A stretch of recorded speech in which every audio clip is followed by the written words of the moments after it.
Hello everyone and Assalamu alaikum. So in this video, we are going to continue our lesson on lab tutorial number 4, which is still on the concept of classes 1. Right, so before we go further and continue with our lesson, let's do some recap on what we have learned in the previous lesson. Right, so in the previous lesson, basically we have learned and discussed about basic concept of classes, right? So before that, you need to know that we have two types of Java classes. So one, we have object class, which consists of the declarations of the class together with the attributes and also the methods or functions. And then the second types of Java class that we have is called as application class. How to know whether it is an application class or not? Okay, so it is an application class if the class contains main functions, right?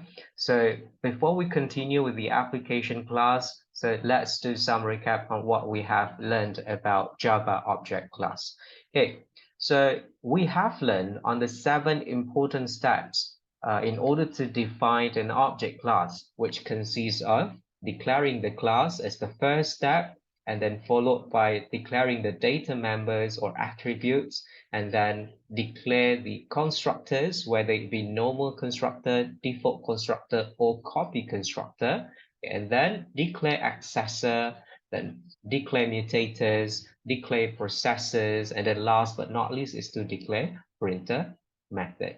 Okay, right, so now here in this lab tutorial 4, you have been prepared a simple step-by-step guideline on how to produce or write a Java object class. Okay, so this is a simple class diagram given to you, which is a student class with two attributes, student ID and student name, where student ID is being declared as public, while for student name, it is being declared as private. Okay, and then here we have two types of constructors. So here we have default constructor. So here we have normal constructor. So here we have two getters, and then we have three setters, multiple setters, and then we have one processor method, and then we have one printer method.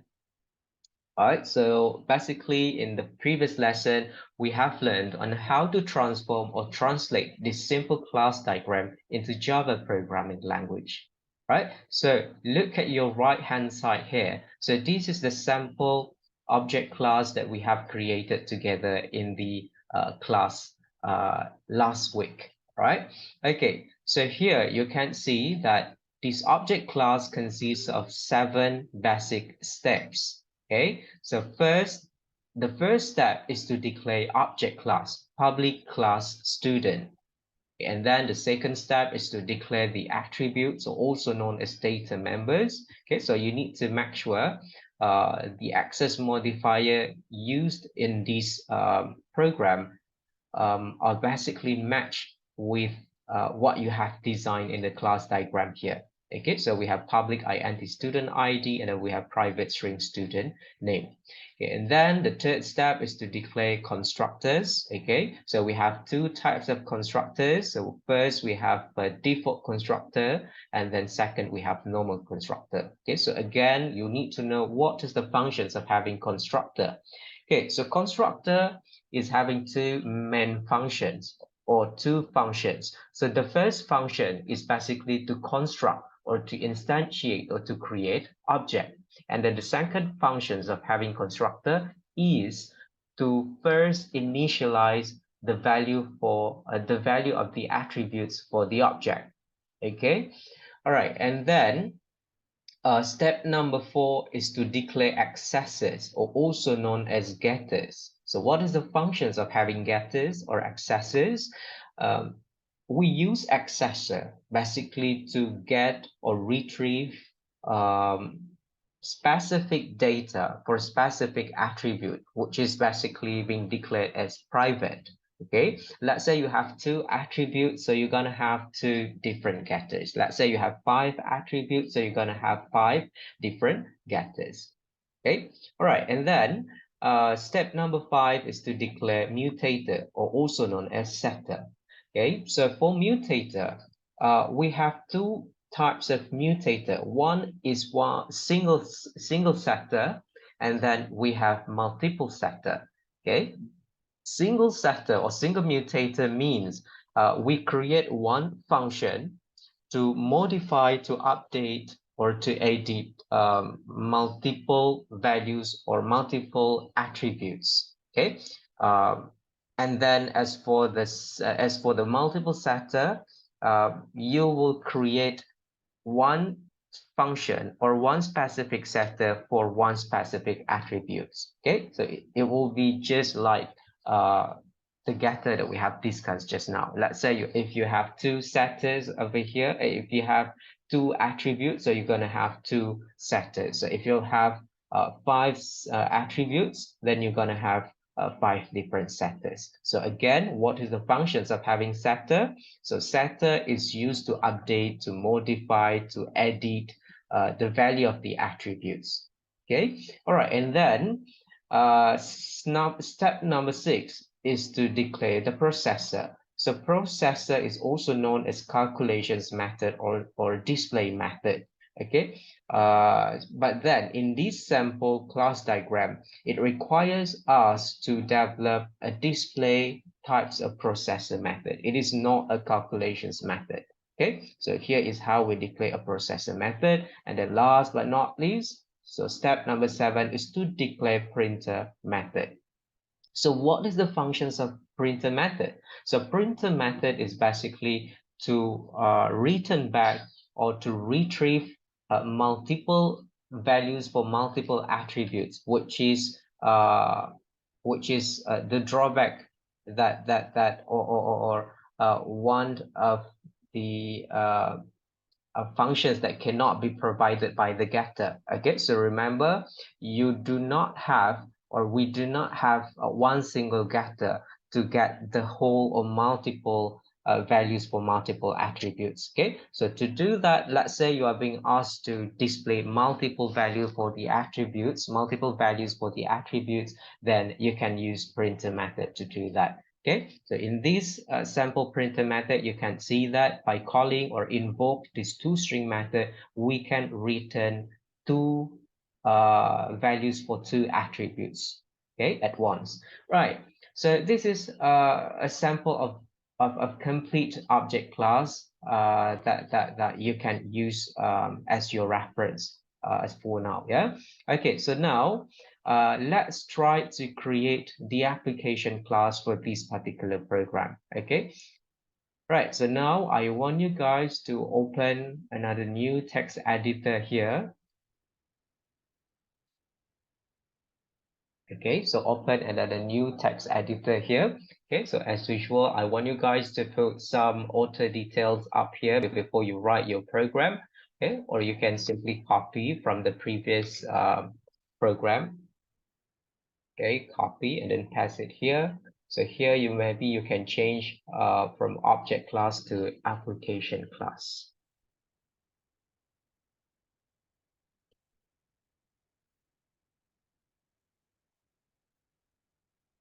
Okay, so first import library.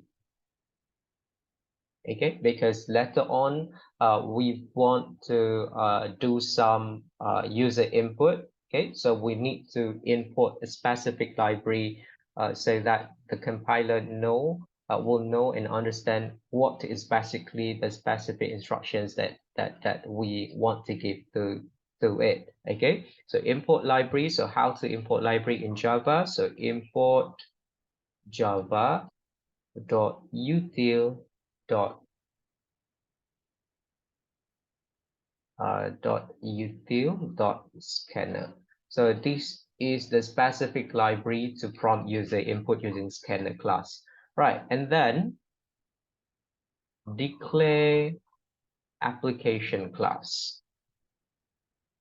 Okay, so public class, let's say we name our application class as test student, open and close curly braces.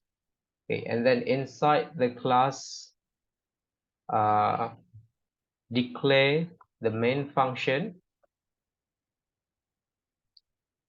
Okay, so don't forget to declare the main function, public static void main string of argument, open and close curly braces. Okay, so inside the main functions, we are going to declare a few variables that will be used in these applications. Okay, so based on the object class that we have defined and created just now, we will need two informations, which are basically on student ID and student name. So most probably, we will need at least two variables here. Okay, so declare variables. Okay, so we're going to have int student ID. Okay, and then we'll have string string student name. Okay, so these are two variables that we need in this application class, right? And then next step is to instantiate, okay, instantiate scanner object, okay, for user input.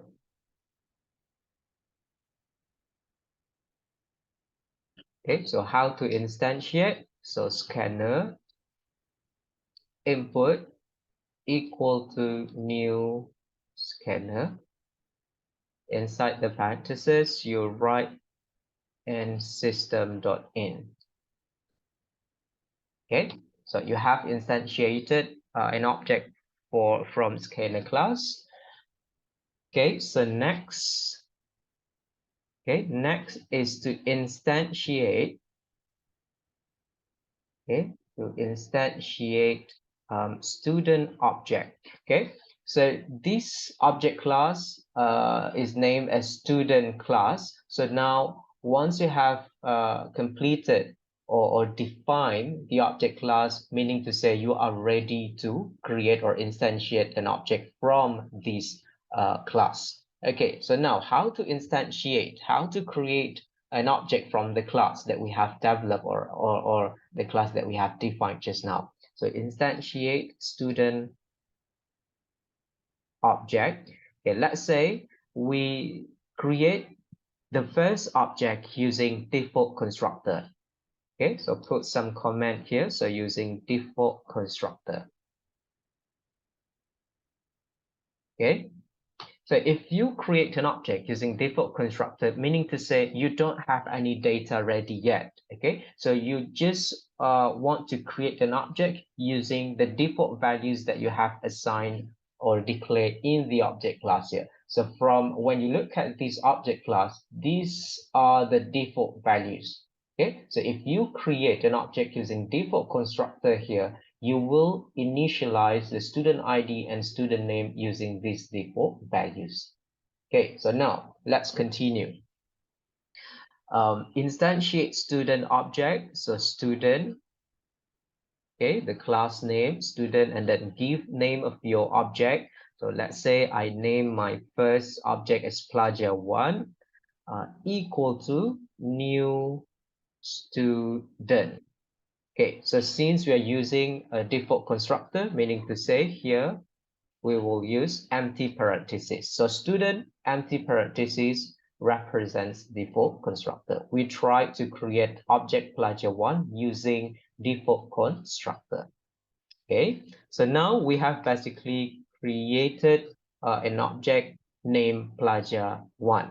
Okay, so now you can basically play around with the object. Okay, let's say we want to know what is the student ID for plagia1, what is the name of the plagia1, and we can ask the student to speak, which is the processor method that we have defined earlier.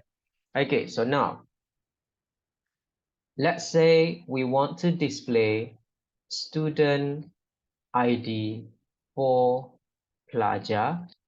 Okay, so how to display the student ID? Okay, so first we'll be using system.out statement. Okay, system.out Print line.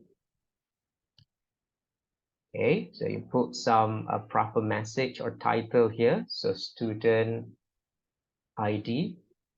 Okay, and then append or concatenate it with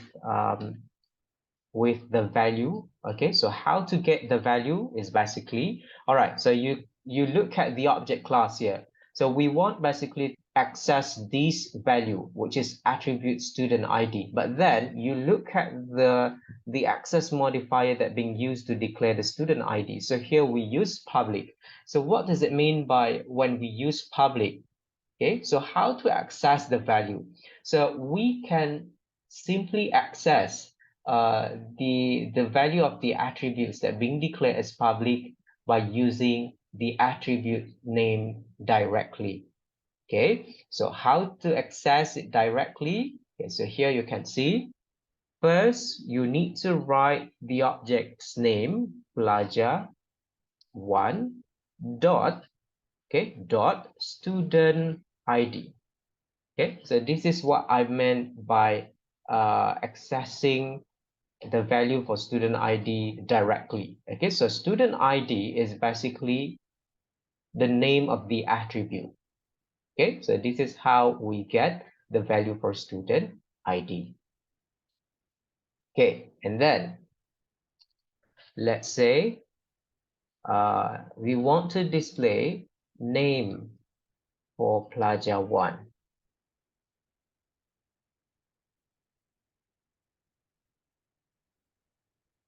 Okay, name for pelajar1, then we will be using this statement. Okay, just copy and paste, right? And then here you change from student ID to student name, and then here, okay, here, right? So you look back at the object class, right? So we try to access the value for student name, but then you look at the access modifier that being used here. So we use private. So if the attribute is being declared as private, meaning to say you cannot have a direct access to the value using the attribute's name. Okay, if that's the case, you need to go through getter in order to access the value. Okay, where is the accessor or getter? So this is the getter method that you need to use in order to get the value. Okay, get name. Right, so now here you need to write pelajar1 dot get name. Okay, so that is how we can display name for pelajar1. Okay, so next, so we want to ask pelajar1 to speak, since we have created and defined a processor method named speak here, right? So now we try to ask pelajar1 to speak. Ask pelajar1 to speak. Okay, so how to ask pelajar1 to speak? Okay, so now pelajar1 dot speak. Okay, so that is the statement that you will be using in order to ask the pelajar1 to speak. Why we do not use system.out.println statement? This is because when you look back at the processor method speak, here we use void as the written data type. Okay, we use void as the written data type. So no written value, no value will be written from the processor method speak function. So that is why we do not use system.out.println to display the message from the speak method. So you just need to write down pelajar1 dot speak, right? Or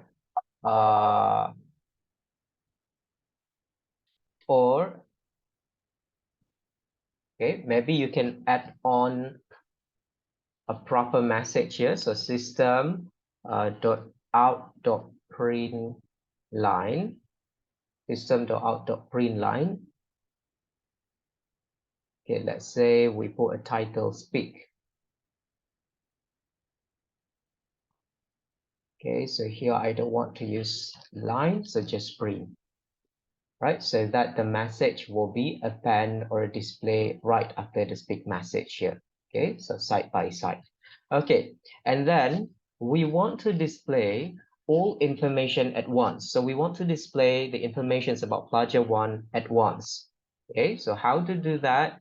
So we can do that by calling or invoking the toString method. Okay, so remember, toString method or printer method is used to display or retrieve multiple value for multiple attributes. So let's say you can use printer method to display 3 out of 5 attributes, 4 out of 5 attributes, or 5 out of 5 attributes. Okay, so that is the functions of printer method. Okay, so display all info about Plagia 1. Okay, so how to display? Okay, so here we can write system.out.println all info. Okay, so all info, and then pelajaran, which is the object's name, and then append it dot with toString method.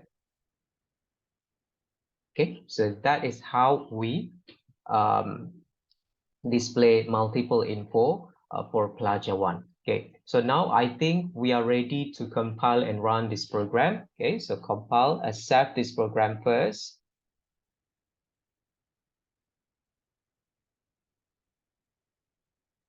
Okay, let's say I create another new folder here. Sample solution 2. Sample solution 2. Okay, so I will save the Java file in this folder.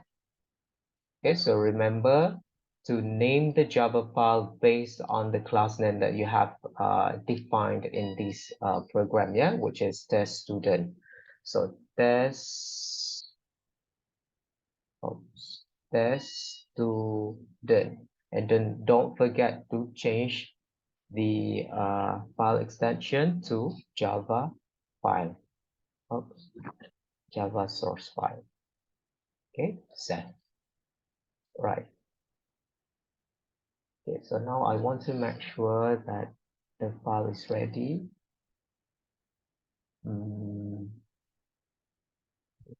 Java. Okay, so I have the object class student.java here, and then I have my application test student.java here. Okay, so let's try to compile and run this program. Okay, so open up our command prompt.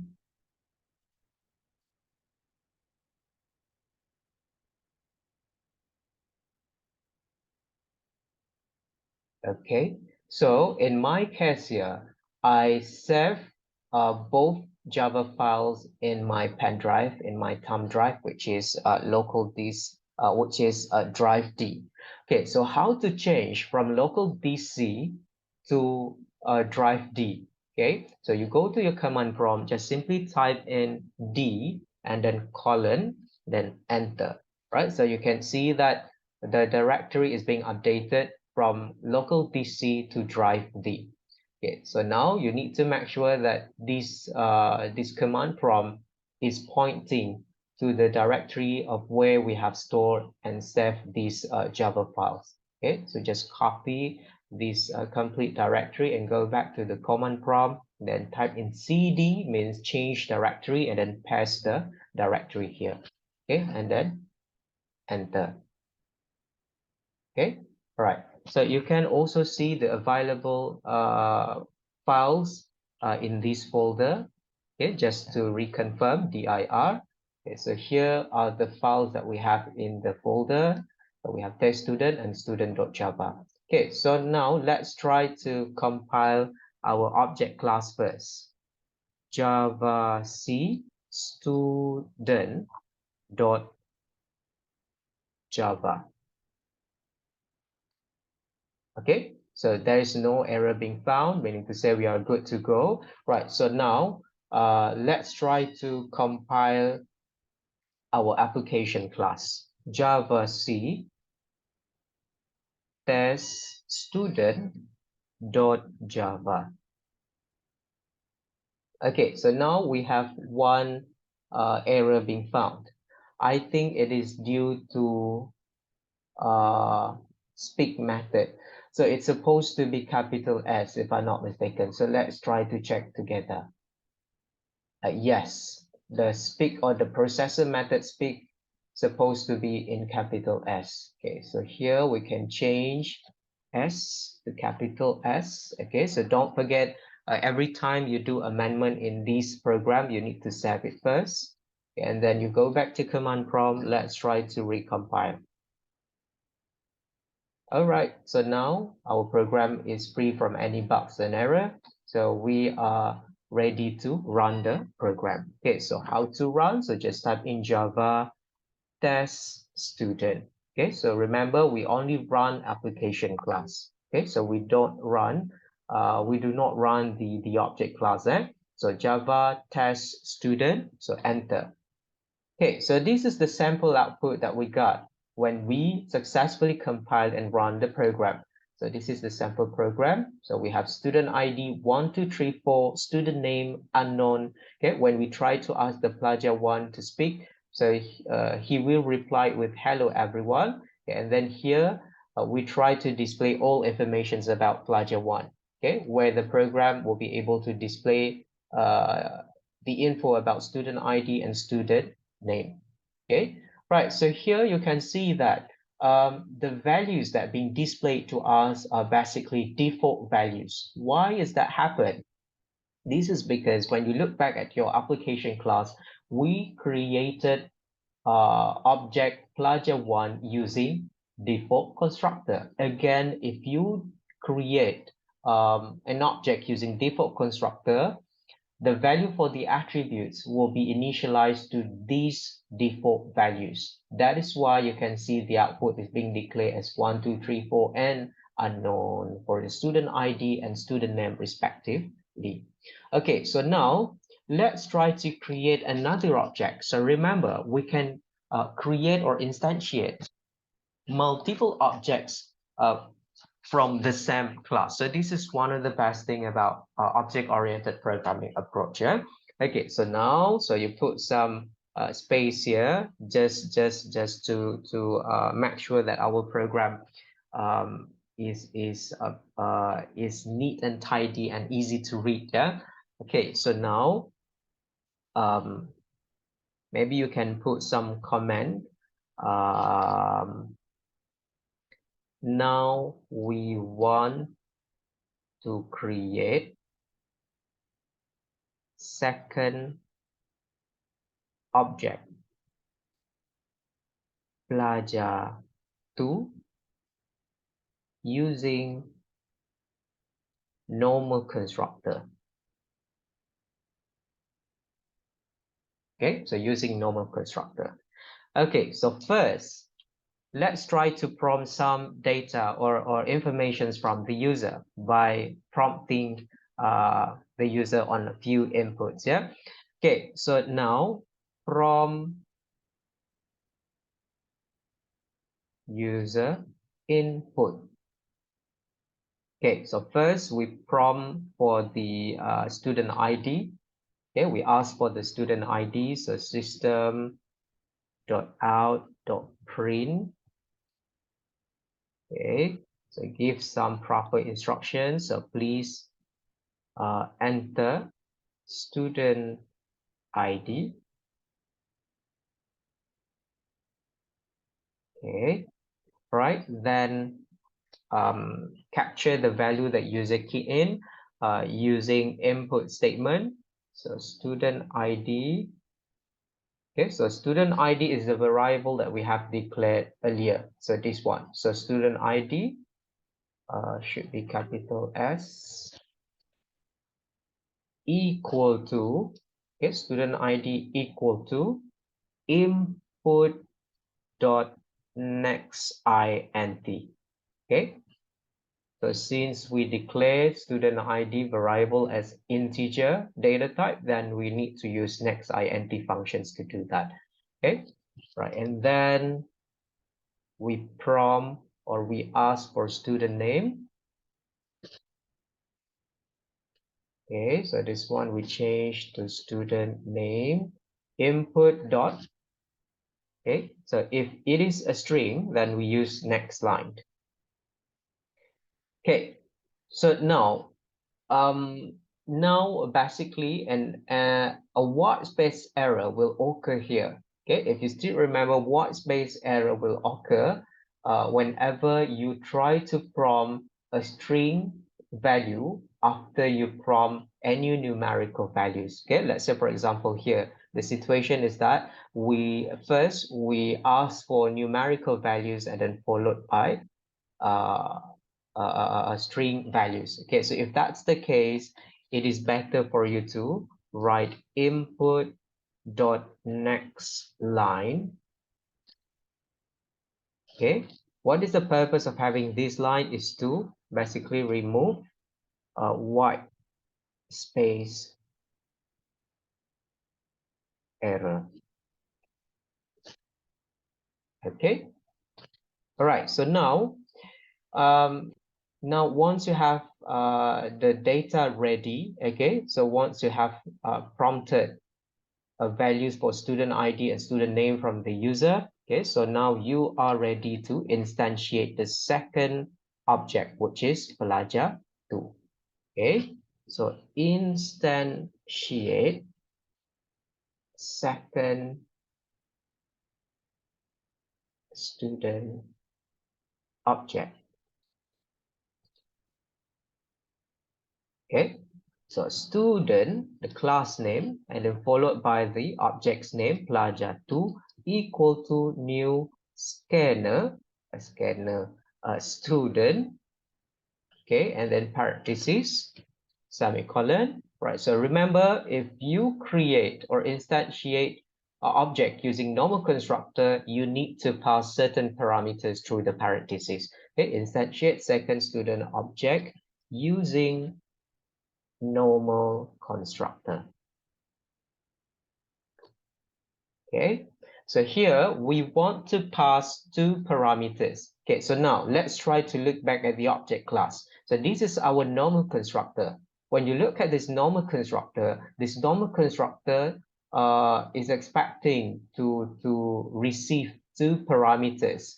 One is for ID, another one is for name. Okay, one is integer data type and another one is string data type. Okay, so here we need to pass values that will match with what we have declared in the normal constructor in our object class. Okay, so first we need to pass the student ID. Okay, copy this one. Okay. Student ID, and then the second parameter is the student name.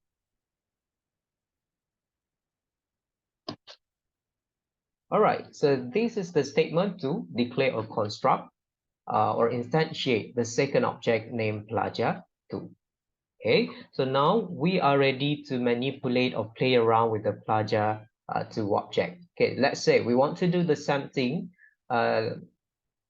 We want to do the same thing that we have done with the pelajar number 1.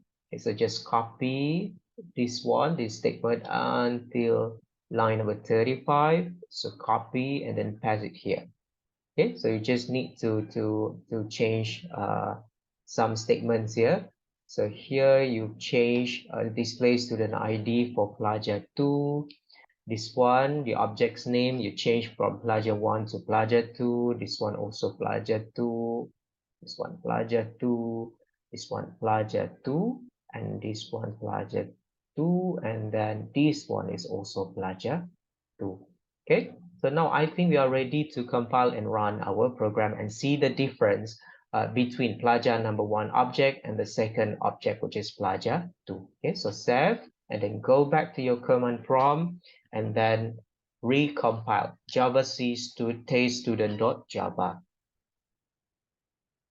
Okay, so no errors being found, then we are ready to run our program. So Java test student, enter. Okay, so this one, student ID 1234 until this statement, Okay, this one is the output for pelajar number 1. Okay, so start from here. Please enter student ID. So here will reflect which line? This one. Okay, so start from line number 40, which is we try to prompt informations for pelajar 2, the second object. Okay, so please enter student ID. So let's say we type in some values here. So 2022 1, 2, 3, 4. Okay, enter. Please enter student name. Let's say I enter my name, Abdul Hadi. Okay, enter. Right. So this is the output for the second object, which is pelajar 2. So here we try to display the student ID for pelajar 2. So here we try to display the name for the pelajar 2, okay, which is Abdul Hadi, and then we try to ask the pelajar 2 to speak. So it will give the same message, which is hello everyone, and then we try to display all info about pelajar number 2. Okay, so you can see the difference here. Pelajar number 1 is having default values, okay, as their information for student ID and student name. Okay, and then as for pelajar number 2, so you can see that the information is being displayed based or according to the values that the user have keyed in through the applications that we have developed, right? So that is basically how to create an application class, right? So now your task is basically to try this lab exercise question number 1. Okay, so this exercise number 1 is basically just like what we have done in the last or previous lesson, okay, where you need to develop or write an object Java class, and then you need to write an application class just like what we have done in today's or in this particular video. Yeah, okay, so here you can see being given to you a simple class diagram named layered cake, and then this class has 3 attributes which are all being declared as private, okay, and then here we have one type of constructor, which is default constructor. So we have 3 getters, and then we have 3 multiple setters here. So we have one processor method, price after discount. So this is the calculation types of processor method, and then we have toString method. Okay, so I want you to fully utilize this time to try out this particular exercise, and then you may always discuss with your friends on the solutions. Yeah, but then again, please be aware with the plagiarisms. Okay, so do not just simply copy and paste your friend's answer. Okay, so I think that's it for today's lesson and in this video. So thank you very much for your attention, and see you guys again in the class. Thank you so much. Assalamu alaikum.